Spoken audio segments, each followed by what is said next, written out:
우리의 능력이 되시는 하나님을 향하여 기쁘게 노래하며 야곱의 하나님을 향하여 즐거이 소리칠지어다. 씨를 읊으며 소고를 치고 아름다운 수금의 비파를 아우를지어다. 초하루와 보름과 우리의 명절에 나팔을 불지어다. 아멘.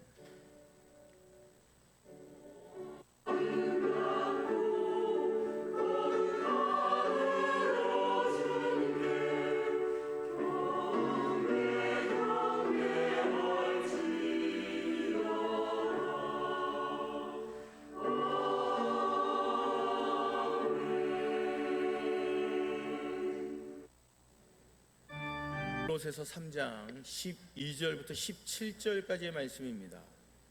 제가 가진 성경으로 신약 327쪽입니다.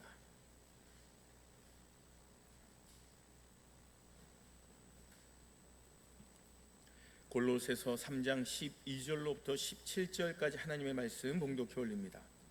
그러므로 너희는 하나님이 택하사 거룩하고 사랑받는 자처럼 긍휼과 자비와 겸손과 온유와 오래 참음을 옷 입고 누가 누구에게 불만이 있거든 서로 용납하여 피차 용서하되 주께서 너희를 용서하신 것 같이 너희도 그리하고 이 모든 것 위에 사랑을 더하라. 이는 온전하게 매는 띠니라. 그리스도의 평강이 너희 마음을 주장하게 하라. 너희는 평강을 위하여 한 몸으로 부르심을 받았나니 너희는 또한 감사하는 자가 되라. 그리스도의 말씀이 너희 속에 풍성히 거하여 모든 지혜로 피차 가르치며 권면하고 시와 찬송과 신령한 노래를 부르며 감사하는 마음으로 하나님을 찬양하고 또 무엇을 하든지 말에나 일에나 다 주 예수의 이름으로 하고 그를 힘입어 하나님 아버지께 감사하라. 아멘. 오늘 우리가 함께 살펴볼 골로새서 3장 12절부터 17절까지의 말씀은 그리스도인의 삶의 핵심을 보여주는 너무나도 귀한 말씀입니다. 특별히 이 말씀은 가족 간의 화목과 용서 그리고 사랑의 삶을 어떻게 실천해야 하는지에 대한 구체적인 지침을 우리에게 제시해 주고 있습니다. 우리가 이 땅을 살아가고 현대 사회를 살아가는 데 있어서 가족 간의 위기는 어찌 보면 점점 심각해지고 있는 현실입니다. 보십시오. 부부 간의 갈등, 세대 간의 소통 부재, 또 형제 자매 간의 다툼, 이런 것으로 인해서 많은 가정들이 어려움을 겪고 있는 게 현실이기도 합니다. 하지만 오늘 본문은 이러한 현실 속에서도 하나님의 사랑 안에서 어떻게 화목한 가정을 이룰 수 있는지를 명확하게 우리에게 제시해 주고 있습니다. 자, 그럼 먼저 하나님이 택하신 거룩한 가족의 정체성을 함께 살펴보겠습니다. 오늘 본문 12절 말씀 다시 한번 합독해 볼까요? 시작.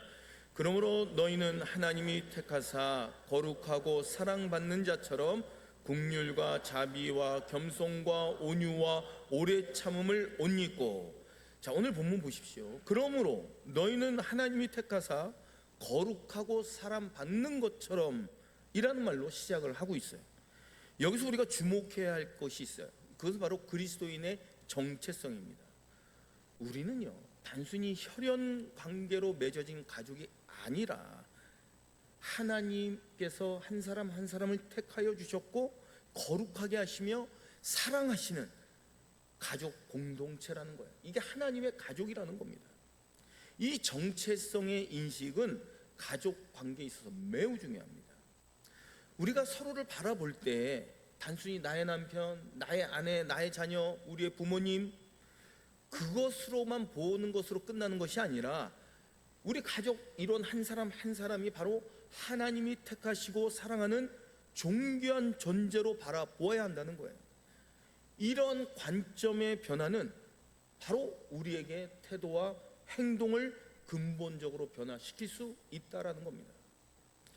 하나님이 택하신 가족이라는 것은 우리가 서로에 대해서 특별한 책임과 사명을 가지고 있다라는 것을 의미하고 있어요. 우리는 서로를 향해서 하나님의 사랑을 나타내야 할 사명을 받은 것입니다. 이것이 바로 그리스도인 가정의 독특함이며 세상과 구별되는 거룩함의 시작점입니다. 자, 그러면 이 시간 화목한 가정을 이루기 위한 그리스도인이 입어야 할 옷, 즉 5가지 덕목을 함께 살펴보겠습니다. 오늘 말씀을 기록한 사도 바울은 그리스도인이 마치 옷을 입듯이 5가지 덕목을 입으라라고 권면해 주고 있어요. 첫 번째가 뭡니까? 긍휼입니다. 긍휼은요, 다른 사람의 고통을 자신의 것처럼 느끼는 마음입니다. 가정 안에서 긍휼은 서로의 아픔과 또 서로의 어려움에 공감하고 함께 아파하는 것을 의미하고 있는 거예요.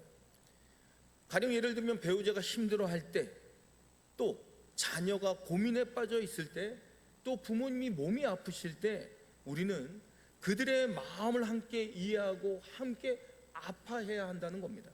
이게 바로 긍휼입니다. 자, 두 번째가 뭐예요? 자비입니다. 자비는 실제적인 도움을 베푸는 사랑의 표현입니다. 가족에게 자비를 베푼다는 것은 그냥 내 입술로만, 내 말로만 사랑한다는 것이 아니라 나의 구체적인 행동으로 사랑을 나타내는 것입니다. 가령 예를 들면 집안일을 함께 나누고 서로의 짐을 서로 덜어주고 서로의 필요를 채워주는, 이것이 바로 자비의 실현입니다. 세 번째는 겸손입니다. 겸손은요, 자신을 낮추고 상대방을 높이는 마음가짐입니다. 가족 관계에 있어서 가장 큰 갈등의 원인이 무엇일까요? 그건 바로 교만입니다. 여러분, 교만이 뭐예요? 내 자신이 옳다고 주장하고 상대방을 한없이 무시하고 깎아내리는 것, 그럴 때 갈등이 생기기 시작하는 겁니다. 겸손한 마음은요, 먼저 자신의 잘못을 인정하고 상대방의 의견에 귀를 기울이며 화해의 손길을 먼저 내미는 겁니다. 이게 바로 겸손입니다. 네 번째는 온유입니다. 온유는요, 부드러운 마음과 태도를 의미해요. 가족끼리는 너무나 가까운 사이 아니에요? 그렇기 때문에 때로는 너무나도 말이나 행동이 거침없이 거칠게 대할 때가 있다는 거예요. 그런데요, 온유함은 가장 가까운 사이일수록 더욱 부드럽고 친절하게 대해야 된다는 거예요. 말투 하나하나, 표정 하나하나도 온유함으로 채워야 한다는 겁니다. 다섯 번째, 오래 참음입니다.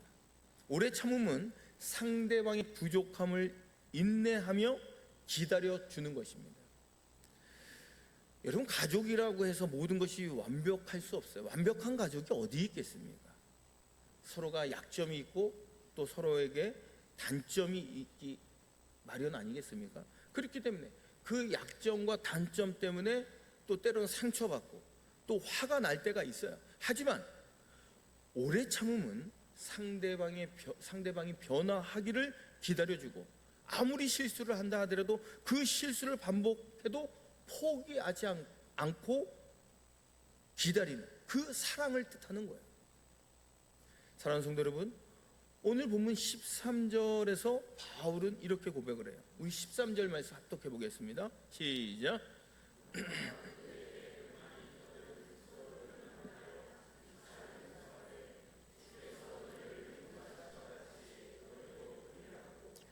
자, 보세요. 이 13절 말씀, 가족 관계에서 가장 핵심적인 교훈입니다. 여기서 용납이라는 게 나와요. 여러분, 용납이 무엇입니까? 용납은요, 상대방의 다름을 인정하고 받아들이는 거예요. 여러분, 가족이라고 해서 모든 것이 다 같을 수 있어요? 아니잖아요. 심지어는 이런 말도 있어요. 쌍둥이라 할지라도 쌍둥이끼리도 서로 성격도 다르고 가치관도 다르고 생각도 다르고 좋아하는 취향도 다 다르답니다. 그렇기 때문에 중요한 건 뭐예요? 이러한 다름을 문제로 보지 않고 하나님이 주신 다양성으로 받아들이는 것이 용납입니다. 부부간에도 마찬가지예요. 서로 다른 배경과 다른 성향을 가지고 있는 게 부부 아니겠어요? 남편과 아내가 완전히 같을 수 있어요? 어림없습니다. 부모와 자녀 사이에도요, 너무나도 깊은 세대 간의 차이가 있어요. 형제 자매는요, 더 큽니다. 각각의 개성이 다 달라요. 이러한 차이점들을 문제로 삼지 말고 하나님이 허락하신 특별함으로 인정하라는 거예요. 자, 그러면 용서는 뭘까요? 용서는요, 상대방의 잘못을 묻지 않고 관계를 회복하는 겁니다. 가족 관계에서 상처와 갈등은 불가피해요. 여러분, 우리가 이 땅을 살아가면서 가족 간에 상처 안 받은 사람이 어디 있어요? 만약에 나는 이 땅을 살아가면서 가족 구성원들끼리 가족 안에서 상처를 단 한 번도 받지 않았다, 거긴 천국입니다. 상처 안 받은 가정 없어. 다 상처 받죠. 근데 상처, 갈등 있을 수밖에 없어요. 문제는요, 이런 상처와 갈등 문제를 어떻게 해결하느냐, 이게 중요한 겁니다. 바울은요, 뭐라고 말씀합니까? 우리의 용서의 기준을 뭐라 그래요? 주께서 너를 용서한 같이, 하신과 같이, 이렇게 말씀하고 있어요. 하나님의 용서는 어떻습니까? 우리가 용서받을 자격이 있어요? 없잖아요. 하나님은 우리를 향해서 완전하고 무조건적으로 용서하시고 사랑하시는 분이 우리의 하나님이십니다. 하나님은요, 우리의 죄를 동쪽에서 서쪽만큼 멀리 옮기시고 다시는 기억하지 않으신다 말씀하셨어요. 우리도 가족에게 이와 같은 용서를 베풀어야 할 줄로 믿습니다. 사랑하는 성도 여러분, 용서는 감정의 문제가 아니라 의지의 결단입니다. 상처받은 감정이 완전히 치유되지 않았다 할지라도 관계를 회복하기로 결단하는 것이 용서입니다. 용서는요, 상대방을 위하는 것이기도 하지만 그 이전에 정말 중요한 건 뭐냐면 내 자신을 위한 것이기도 해요. 보세요, 용서하지 않으면요, 우리 마음속에 뭐가 있어요? 쓴뿌리, 원한, 이런 악한 감정이 나를 너무나도 힘들게 하는 거예요. 여기에 사로잡혀 살기 때문에 불편한 거예요. 또 성경은 말씀합니다. 14절 말씀 합독해봐요. 시작. 이 모든 것 위에 사랑을 더하라. 이는 온전하게 매는 띠니라. 사랑은요, 모든 덕목들을 하나로 묶는 띠와 같은 역할을 감당한다 라고 성경은 말씀해 주고 있어요. 오늘 말씀을 기록한 사도 바울은 긍휼, 자비, 겸손, 온유, 오래 참음, 이런 모든 것들의 덕목 위에 사랑을 더하라 라고 말씀해 주고 있습니다. 보십시오, 이는 사랑이 다른 덕목들보다 우선한다는 것을 의미해 주고 있습니다. 자, 그럼 다시 뒤집어서 얘기하면 사랑 없는 덕목은 위선일 수밖에 없다는 거예요. 사랑이 이 모든 덕목의 기초라는 겁니다. 우선이라는 거예요. 사랑에 기초한 덕목들은 진정한 힘을 발휘할 수 있는 겁니다. 가족관계에서 사랑은요, 모든 행동의 동기가 되어야 됩니다. 단순히 의무감이나 체면 때문이 아니라 진정한 사랑 때문에 서로를 돌보고 한없이 섬겨 주어야 된다는 거예요. 이러한 사랑은 하나님의 사랑에서 나오는 것이고 조건 없는 사랑입니다. 성경이 말씀하는 사랑은요, 온전하게 매는 띠라고 말씀해 주고 있어요. 이는 사랑이 가족관계 모든 영역을 어떻게 완전하게 묶어준다라는 의미를 가지고 있습니다. 때로는요, 다른 덕목들만으로는 부족할 때가 있어요. 하지만 사랑 그 하나만 있으면 모든 것이 온전해질 줄로 믿습니다.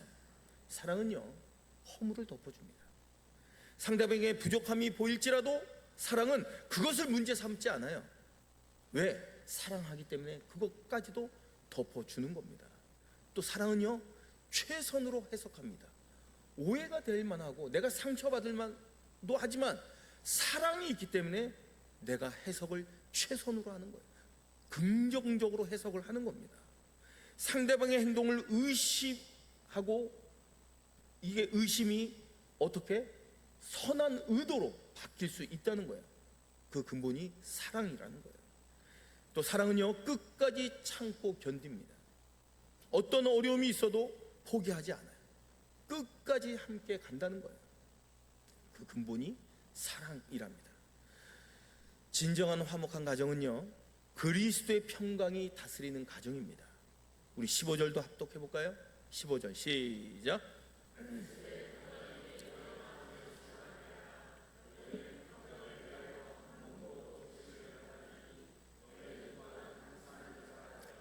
아멘. 그리스도의 평강이 너희 마음을 주장하게 하라라고 말씀해 주고 있어요.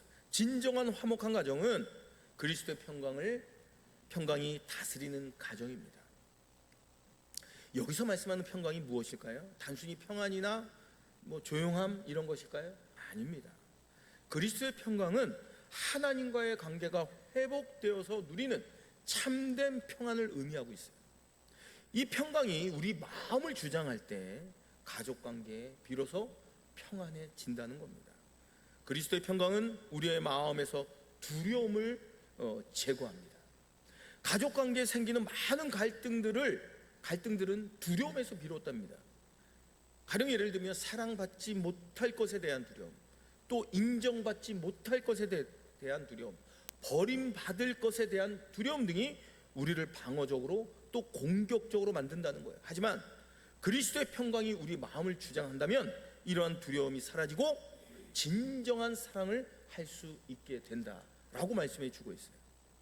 사랑하는 성도 여러분, 성경은 너희는 평강을 위하여 한 몸으로 부르심을 받았나니 라고 말씀해 주고 있어요. 우리는 평강을 만들기 위해서 부르심을 받은 존재라는 거예요. 평강은요, 가만히 있으면 저절로 오는 게 아니랍니다. 그냥 넋놓고 있으면 저절로 이루어지는 게 평강이 아니라는 거예요. 다시 말해서 우리가 적극적으로 추구해야지만 평강이 찾아올 줄로 믿습니다. 가족의 평강을 위해서 각자 자신의 역할을 충실히 감당해야 돼요. 가령 예를 들면 남편은 아내를 사랑하고 아내는 남편을 존중하고 존경하며 자녀는 부모를 순종하고 부모에게, 또 부모는 자녀에게 어떻게 경노하게 하지 말아야 됩니다. 성경에 기록된 말씀대로 우리가 실천하면 된다는 거예요. 이런 상호 간의 역할이 충실한 수행이 바로 가정의 평강을 세워간다는 거예요.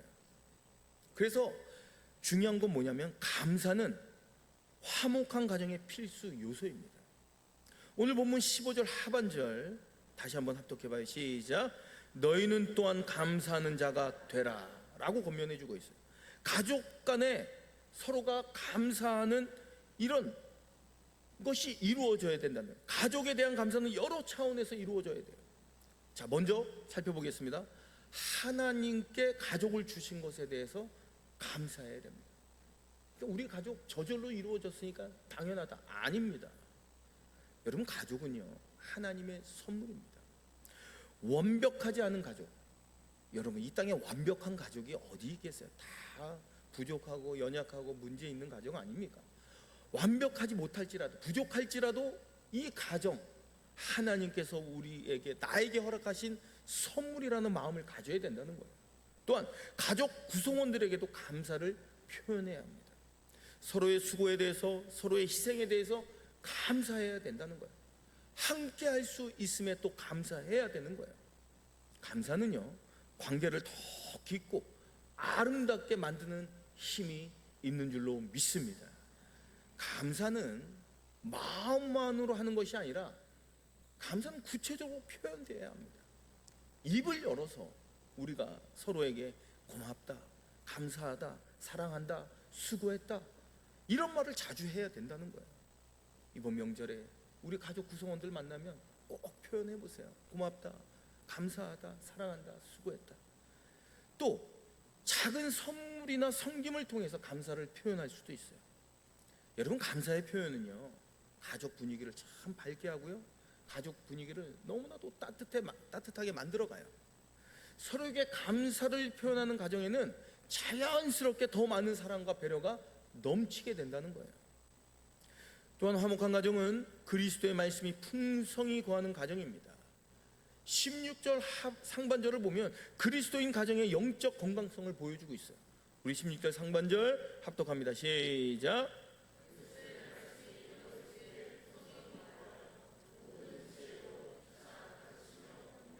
아멘. 그리스도의 말씀이 풍성히 거하는 가정은 하나님의 말씀을 중심으로 살아가는 가정입니다. 우리가 이제 가정 예배를 드리지 않습니까? 가정 예배를 통해서 하나님의 말씀을 읽고 그 말씀을 묵상하고 또 일상의 대화 속에서 성경의 가르침을 나누는 가정, 이게 바로 하나님 말씀을 중심으로 살아가는 가정이라는 거예요. 여러분, 말씀이 풍성한 가정에는요, 갈등이 생길 수가 없어요. 하나님의 뜻이 무엇인지 먼저 구하기 때문입니다. 세상의 방식이 아니라 바로 하나님의 방식으로 모든 문제를 해결하는 노력이 있기 때문이에요. 가족 구성원들은 서로를 향해서 하나님의 말씀을 가르치고 권면해야 된다는 거예요. 이는 일방적인 것이 아니라 상호적인 관계가 있어야 된다는 거예요. 부모만 자녀를 가르치는 것이 아니라 우리는 한번 잘 보세요. 자녀를 통해서 하나님의 음성을 듣기도 해요. 자녀를 통해서 하나님의 뜻을 발견하기도 한다는 거예요. 또 부부간에도 서로 영적으로 세워주는 관계가 되어야 한다는 겁니다. 자, 오늘 본문 16절 하반절, 또 찬양과 감사가 넘치는 가정을 말씀해 주고 있습니다. 함께 합독해봐요. 시작.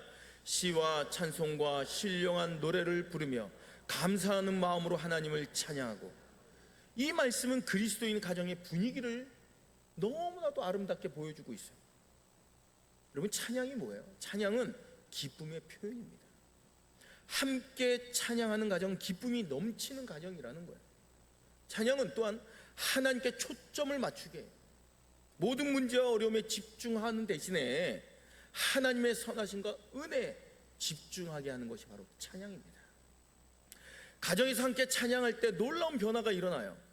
우리의 마음이 활짝 열리고 우리의 관계가, 틀어지던 관계가 다시 회복되고 기쁨이 충만해집니다. 찬양은요, 하나님의 임재를 경험하게 하는 통로인 줄로 믿습니다. 바울은 뭐라고 고백해요? 시와 찬송과 신령한 노래라고 다양한 찬양의 방식을 언급하고 있어요. 이는요, 획일적인 것이 아닌 다양한 방식으로 하나님을 찬양할 수 있다라는 것을 의미하고 있습니다. 가령 예를 들면 어떤 가정은 찬송을 부르기도 하고, 또 어떤 가정은 악기로 연주하기도 하고, 어떤 가정은 하나님을 향한 시가 있을 거예요. 시를 낭송하는, 이 모든 것이 하나님을 높이는 거예요. 하나님을 높이는 게 하나님을 찬양하는 거거든요. 다양한 방식으로 할 수 있다는 거예요. 자, 마지막 17절, 그리스도인 가정의 삶의 원리를 제시합니다. 우리 17절 합독합니다. 시작.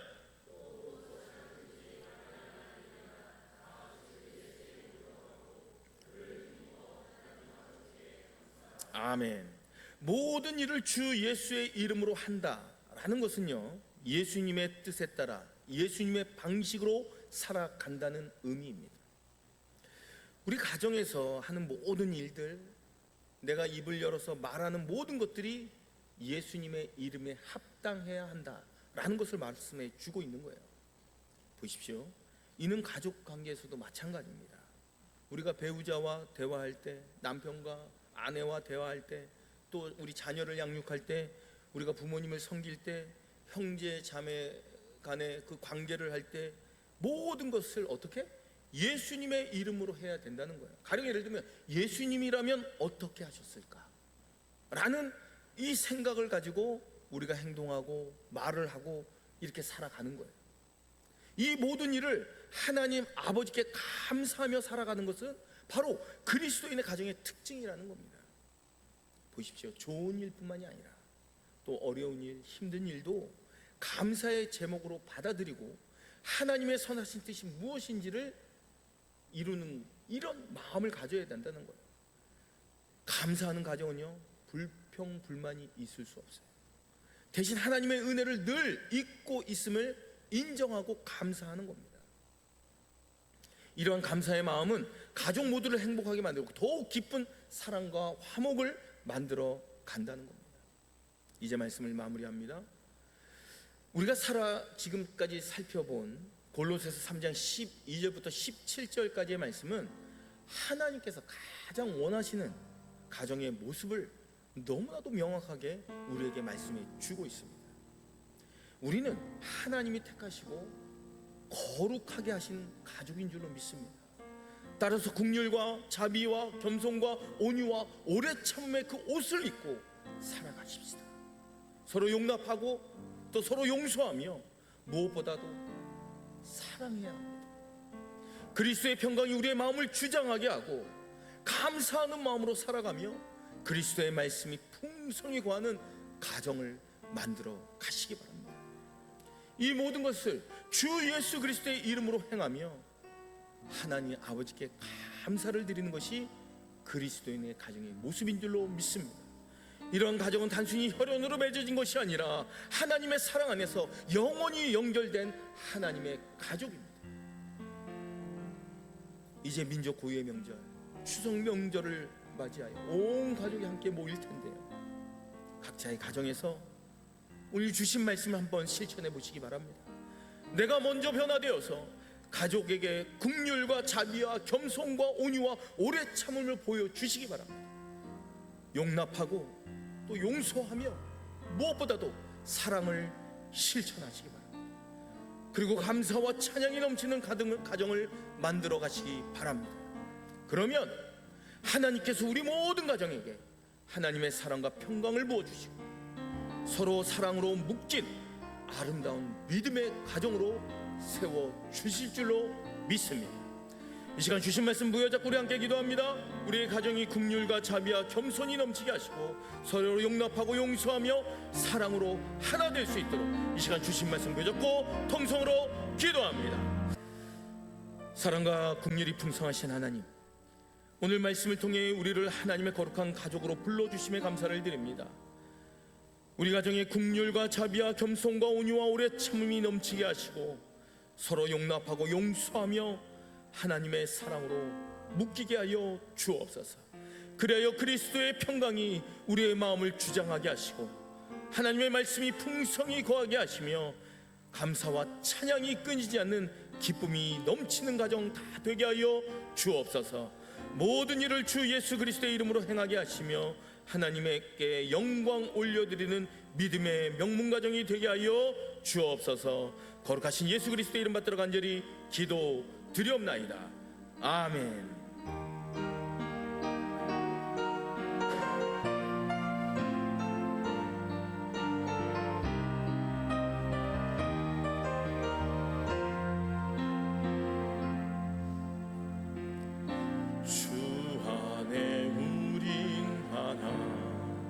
모습은 달라도 예수님 한 분만 바라네. 사랑과 선행으로 서로를 격려해 따스함으로 보듬어가리. 주님 우리 안에 함께 하시니 형제 자매의 기쁨과 슬픔 느끼네. 내 안에 있는 주님 모습 보네. 기분 기뻐하시네.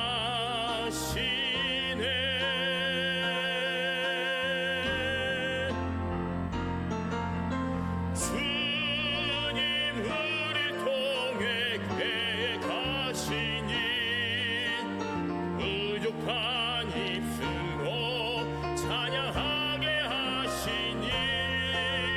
주님 우리를 통해 계획하시니 너를 통해 하실 기대해.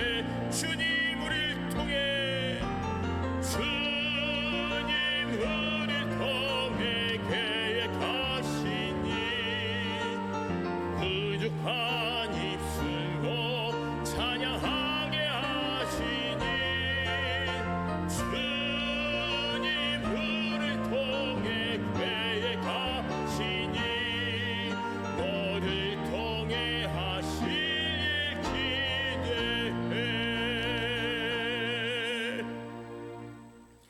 이제 각자의 가정에서 긍휼과 자비를 옷 입고 용서와 사랑을 실천하며 그리스도의 평강이 여러분의 가정을 주장하게 하시사 모든 일을 주님의 이름으로 행하는 복된 가정을 이루며 누리며 살아가십시오.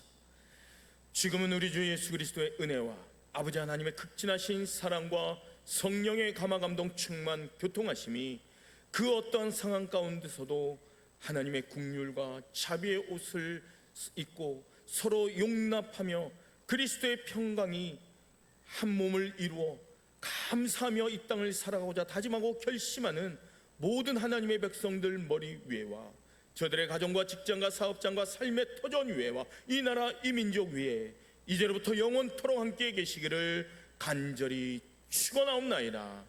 아멘.